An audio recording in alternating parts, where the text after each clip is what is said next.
नमस्कार, मैं रवीश कुमार। एक बापू हुए हैं और एक हुए हैं बाबा भीमराव अंबेडकर। आज अगर होते तो इनकी 124वीं जयंती मनाई जा रही होती, लेकिन होते तो क्या देखते? क्या अलग अलग राज्यों में जाकर ये देखते कि आज भी कोई दलित सरपंच चुना जाता है तो उसे घोड़े से उतारकर मार दिया जाता है। दलितों के नाम पर वैसा ही शोषण और उत्पीड़न है, वैसा ही एक वोट बैंक बनाकर लोग सत्ता हासिल करते हैं और भूल जाते हैं। 14 अप्रैल के दिन देश में राजनीतिक दलों ने कई तरह के कार्यक्रमों का आयोजन किया है। सब अपने अपने हिसाब से अंबेडकर को गढ़ना चाहते हैं, मगर इनमें से कोई भी नहीं है जो अंबेडकर के हिसाब से होना चाहता है। सबको आज अंबेडकर की ज़रूरत है, लेकिन अंबेडकर की जो बातें हैं उन तक पहुंचने के लिए इन राजनीतिक दलों के पास एक ही दिन है, वो है 14 अप्रैल। आप हिंदुस्तान के किसी भी कोने में जाइए, गांव-गांव में आज अंबेडकर जयंती के मौके पर इतने कार्यक्रम हो रहे होंगे कि वो अनगिनत हैं। लेकिन जब आप अगले दिन 15 अप्रैल को जब मीडिया के पन्ने पलटेंगे तो आपको पता चलेगा कि 14 अप्रैल के दिन कुछ हुआ ही नहीं। इसीलिए आज हम दिल्ली के इस संसद मार्ग पर आए हैं।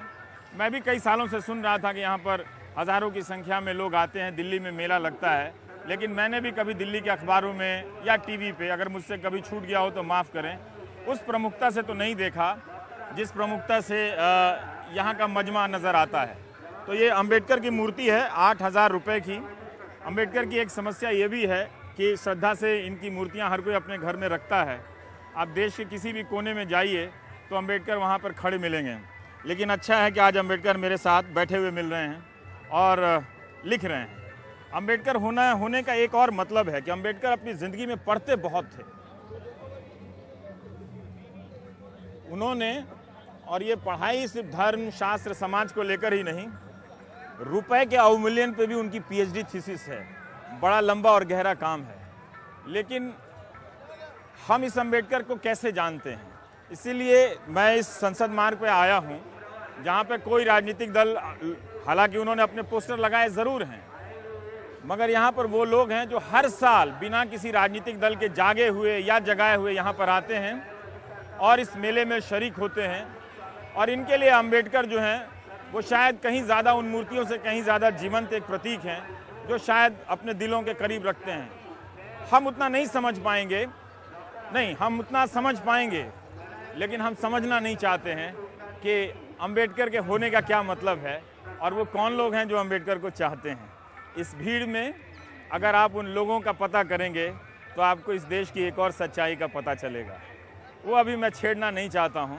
फिलहाल इतना ही बता देना चाहता हूँ कि कोई हिंदुत्व के नाम पर अंबेडकर को हड़पना चाहता है, कोई कांग्रेस के नाम पर अंबेडकर को हड़पना चाहता है, लेकिन अंबेडकर की कोई भी किताब कहीं से उठाकर पढ़ लीजिए, वो किसी के हाथ में आने वाले नहीं हैं। तो इस आज प्राइम टाइम में हम आपको इस संसद मार्ग पे जो मेला लगा है उसका मजमा दिखाएंगे।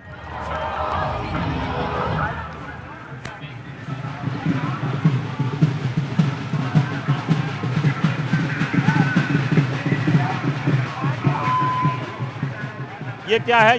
ये कितने की मूर्ति है? ये वाला? मेरी बहुत इच्छा थी आपसे। हाँ, थैंक यू। ये 100 रुपये। चलिए, 100 रुपये के अंबेडकर हैं। अभी वो 8,000 वाले आपने दिया ना? हाँ, 1,000 रुपये वाले भी अंबेडकर हैं, 100 रुपये वाले भी हैं। अच्छा है, बढ़िया है। लोग लेके जाते हैं अपने घरों में। एक फ़र्क है, राजनीतिक दल अंबेडकर की इस प्रतिमा को खेत में खड़ा कर देते हैं, है ना? आप लोग अपने घर में ड्राइंग रूम में ले आकर रखते हैं। ड्राइंग रूम में रखते हैं, पूजा करते हैं उनकी। पूजा करते हैं? जी हाँ, आप घर में जाकर देखें, पूजा करते हैं उनकी। अच्छा, जी हाँ। तो उसी कर्मकांड से पूजा करते हैं जिसका ये विरोध करते थे? हाँ, जिसका ये विरोध करते थे उस कर्मकांड से नहीं, बौद्ध धर्म के अनुसार इनकी पूजा की जाती है। पूजा की जाती है। जी हाँ, इन्होंने बौद्ध धर्म अपनाया था 14 अक्टूबर 1956 को। उसी दिन से बुद्धिस्ट होकर के इनके जो दिए हुए निर्देश थे उनके अनुसार हम आज तक काम कर रहे हैं और उसी पद्धति से पूजा करते हैं इनकी। और ये अंबेडकर साहब कितने के हैं? क्या चीज़ का है ये? लकड़ी का? हाँ, ये फाइबर के अंबेडकर हैं। कितने के हैं? हाँ, ये सेट है। हाँ, रमा माँ, आपके लिए रमा माँ। ये जैसा अभी इन्होंने कहा कि अंबेडकर हमारे लिए भगवान हैं और उनकी हम पूजा करते हैं बौद्ध परंपरा से, तो ये जोड़ी पूरी होती है अंबेडकर की। 14 अप्रैल उनका जन्मदिन होता है। अपने माँ बाप के वो 14वीं संतान थे।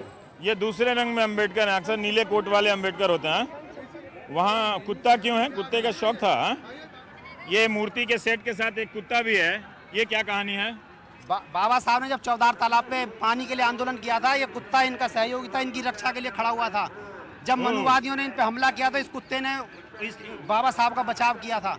क्या बात है, आज तो आपने दिल खुश कर दिया। कितनी छोटी छोटी जानकारियां आपके जीवन के नज़रिए को बदल देती हैं। वैसे आज की पीढ़ी को मैं बताना चाहता हूं कि बस कोई 100 साल पहले के हिंदुस्तान में कल्पना कीजिए, आपके ही समाज के एक बड़े हिस्से को तालाब तक जाकर उस पानी पीने की इजाज़त नहीं थी, मंदिरों में जाने की इजाज़त नहीं थी। अंबेडकर ने पानी को लेकर बड़ा आंदोलन चलाया, मंदिर प्रवेश को लेकर भी आंदोलन चलाया, लेकिन बाद में धीरे धीरे अंबेडकर समझने लगे कि मंदिर प्रवेश का जो आंदोलन है वो एक छोटे दायरे का आंदोलन है। जो बड़े सवाल हैं, भागीदारी, राजनीतिक भागीदारी,